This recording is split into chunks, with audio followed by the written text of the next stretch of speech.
आंचलिक विज्ञान उच्च माध्यमिक विद्यालय 42तम स्वर्णक्षेत्र दिवस महासमारोह पालित होइछे।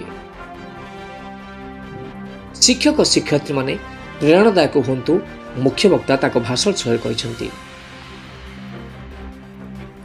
गंजाम जिला बेलगुंठा ब्लॉक क्षेत्रीय बरपुर स्थित आंचलिक विज्ञान उच्च माध्यमिक विद्यालय 42तम स्वर्णक्षेत्र उत्सव महासमारोह पालित होइछे।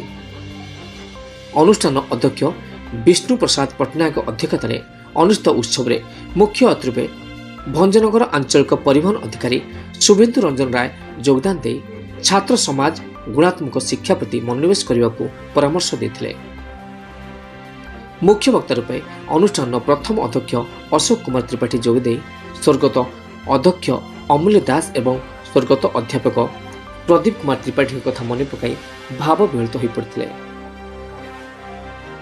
छात्र छात्री सफलता पाई शिक्षक शिक्षयित्री प्रेरणादायक हेबा उचित बोली तांकर अभिमत रे प्रकाश करथिले।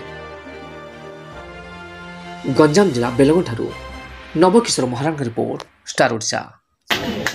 बड़ा अलग मो कॉलेज रो अन्य माने जेमि जानो न जानो जे मु आगे देखुची आगे तो विज्ञान महाविद्यालय रो रिजल्ट तो अलग से मान रो अलग रे मो ए कॉलेज रो रिजल्ट देखि भलो भी तो खुशी हुए एवं दुख लागे जो वर्ष कॉलेज रिजल्ट टिके कम था या हो पिला माने गुटे Hindus preferred the oral form.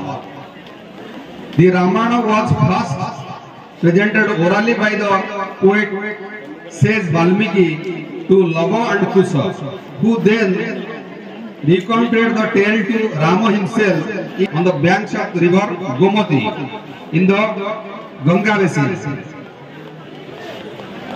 Sauti Ugrasthava narrates the Mahabharata to Rishi Shaunak.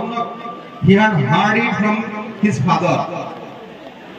ज्ञान वाला केवल ट्रांसमिशन होतला केवल हमें सुनी सुनी मन रखुदलु कंप्लीट रामायण को सुनी मेंटेन करे। वर्तमान भी मु देखुदी गोटे मासे हला पिला माने जो आछन्ती 8 जण टीचर आछन्ती ता पूर्व 5 जण आस्ते बहुत टैलेंटेड पिला आ बहुत कोऑपरेटिव समस्ते आ बहुत समानकर 4 जण भी टीचरशिप रासन समान भी बहुत एक्सपीरियंस अछि कंप्यूटर ऊपर बहुत नॉलेज अछि जोटा कि हमर नथिला आज काली दरकार समानकर तन करी मु देखुची हमर बहुत बहुत भलो चले आ आमे निश्चित सुनिमा सार जो कथा कहिले जे 42 वर्षर युवक आ आज तो मु जहां देखुची मु जो कहली खुशी कथा मोर सामाजिक जते मोर स्टूडेंट आ आगे जते पिला बसने मोर स्टूडेंट काइना मु कॉलेज आरंभ